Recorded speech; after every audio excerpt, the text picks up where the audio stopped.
जंग जीतने के लिए 3 चीजों की बहुत अहमियत होती है, गैरत, ईमान और अकल। लेकिन यकीन कीजिए पाकिस्तानी कौम यानी आप इन तीनों चीजों से खाली हैं।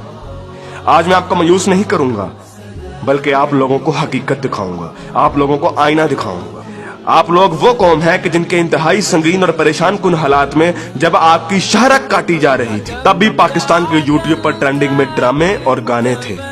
क्या गज़वा हिंद की पेशनगोई इस कौम के लिए की गई थी कि जिसकी 80% आबादी हराम खाती और कमाती है, जिनके पेट में हराम होता है, जिस कौम की 90% आबादी झूठ बोलती है, गाहक को चीज की खामियां और नुक्स बताए बगैर बेच देती है और इसको अक्लमंदी समझती है, जिस कौम की बेटियां टिकटॉक पर नाचती हैं और इस कौम के शाहीन उन्हें बड़ी खुशी से देखते हैं। और यही बेटियां और बेटे जब वालिदैन बनेंगे तो सिवाय नाचने वालों के और क्या पैदा करेंगे, और ये माएँ क्या तरबियत करेंगी। हकीकत तो ये है कि बेगैरत हिंदू और यहूदी नहीं, बेगैरत आप हैं।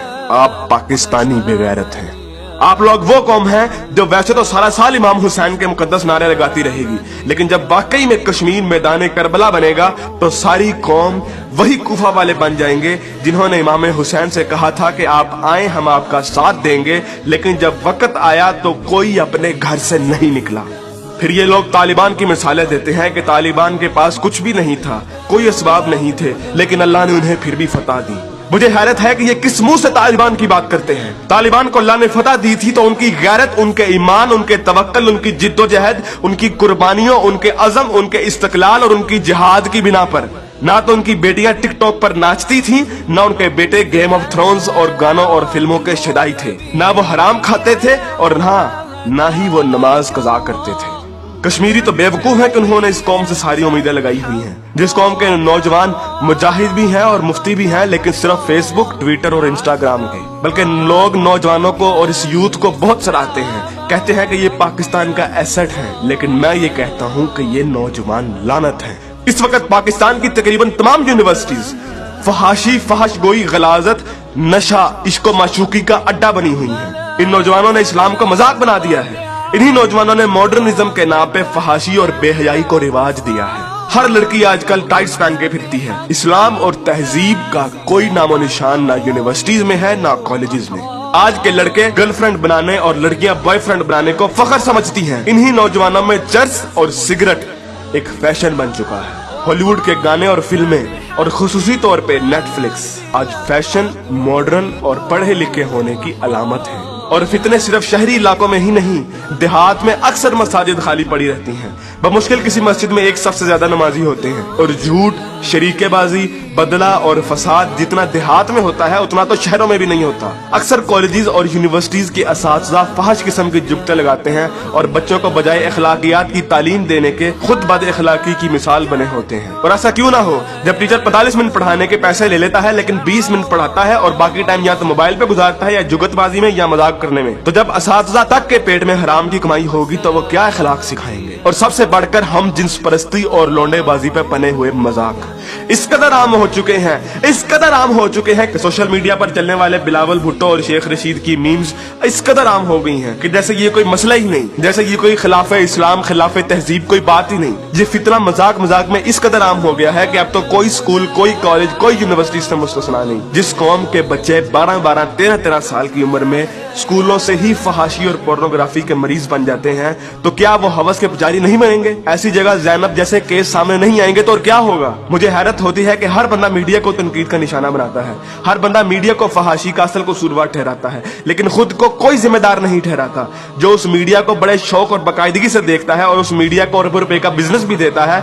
बल्कि टीवी और गाने तो इस कौम के लिए आज ऑक्सीजन बन गए हैं। आप अभी किसी नाई की दुकान पर चले जाएं, किसी दर्जी की दुकान पर चले जाएं, हत्ता कि किसी चिंची रक्षे को देख लें, सब जगह गाने और मुजरे चल रहे होंगे। तकरीबन हर बंदे के व्हाट्सएप के स्टेटस पर या तो कोई टिकटॉक की वीडियो या फिर गाने लगे होंगे। और सबसे बढ़कर बेशर्मी और हराम इस कौम में इस कदर सराहियत कर गया है कि अब तो नातों को भी म्यूजिक के बगैर नहीं सुनते, नातों तक के अंदर म्यूजिक लगा दिया गया है। हमारी कौम का तो मजदूर और गरीब बंदा भी उतना ही खबीस है कि जितना अमीर। हर बंदा हराम खाता और कमाता है, फर्क सिर्फ ये है कि कोई ज्यादा खाता है और कोई कम। मुझे बताइए कि कितने मजदूर और कितने गरीब लोग आप मस्जिद में देखते हैं? किसी बाजार में चले जाएं, मर्दों से कई गुना ज्यादा औरतें नजर आएंगी। औरत अब बाजार की जीनत बन चुकी है। इस इस्लामी मुआशरे में आज तक किसी को कुरान तर्जुमे से पढ़ने की तौफीक नहीं हुई और अगर कोई पढ़ता है तो सिर्फ अपने मतलब के दलाइल ढूंढने के लिए। बरेलवी कुरान खोलते हैं तो ईद मिलादुन नबी को सही साबित करने के लिए। शिया कुरान खोलते हैं तो जुलूस और मातम को सही साबित करने के लिए। तबलीगी जमात वाले कुरान खोलते हैं तो सिर्फ तबलीग के दलाइल ढूंढने के लिए। औरतें कुरान खोलती हैं तो मर्दों को निगाहें नीची करने वाली आयत दिखाने के लिए, और मर्द कुरान खोलते हैं तो औरतों को पर्दा करने वाली आयत दिखाने के लिए। और बहुत सी अवाम तो ऐसी है कि जो सिर्फ और सिर्फ वजीफे करने के लिए कुरान खोलती है। यानी इन लोगों ने कुरान को अल्लाह की किताब नहीं बल्कि टेलीफोन डायरेक्टरी बना दिया है। अपने मतलब का नंबर निकाला और डायरेक्टरी बंद। उलमा भी इन लोगों को कुछ नहीं कहते हैं। हर जुम्मे पे उलमा सिर्फ फजाइल की बातें करते हैं, कभी लोगों को ये नहीं कहते कि बेगैरती से कैसे बचा जा सकता है, बदगुमानी से कैसे बचा जा सकता है, झूठ से और फ्रॉड से कैसे बचा जा सकता है। उलमा भी लोगों को नहीं कहते कि कुरान तर्जुमे के साथ पढ़ो और सुनो कि तुम्हारा रब तुम्हें क्या कहता है। और यकीन कीजिए कि जब आप कुरान तर्जुमे के साथ पढ़ेंगे तो आपको अंदाजा होगा कि एक बार सुभान अल्लाह या 100 बार कलमा पढ़ने से जन्नत नहीं मिलनी। अमल करना पड़ता है, अमल। लेकिन हमारे मीठे मीठे उलमा और मुबल्लिग सिर्फ और सिर्फ मोहब्बतें बांटने पर जन्नतों का वीजा दे देते हैं। जिस मुल्क में दुनिया में सबसे ज्यादा ईद मिलादुन नबी मनाई जाती हो, मुहर्रम के जुलूस निकलते हो, तबलीगी जमात वाले तबलीग करते हो, वही मुल्क दुनिया में करप्शन और झूठ और हराम कमाने में सबसे आगे है। तुम लोग कुर्बानी के लिए जानवर भी लेते हो तो सिर्फ लोगों को दिखाने के लिए, अपना स्टेटस कायम करने के लिए। यकीन कीजिए असल गद्दार आप हैं। कायदे आजम अल्लामा इकबाल और 50 लाख शोहदा के लहू से गद्दारी की है आपने, पाकिस्तान से गद्दारी की है आपने, और सबसे बढ़कर अल्लाह और उसके रसूल से गद्दारी की है आपने। गज़वा उहद में जब सहाबा ने हुजूर अकरम सल्लल्लाहु अलैहि वसल्लम की एक छोटी सी नाफरमानी की थी, तो उस छोटी सी नाफरमानी की बिना पर अल्लाह ने मुसलमानों को बहुत बड़ी शिकस्त दी। हालांकि वो सहाबा थे और अल्लाह के रसूल भी उनमें मौजूद थे।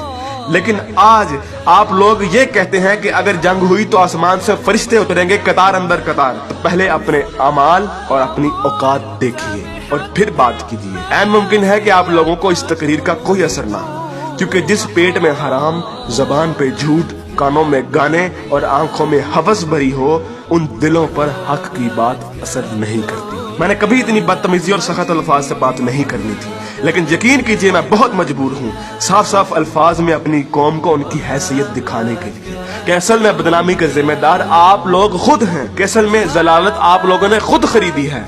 ना तो आप कुरान के मोमिन हैं, ना इकबाल के शाहीन।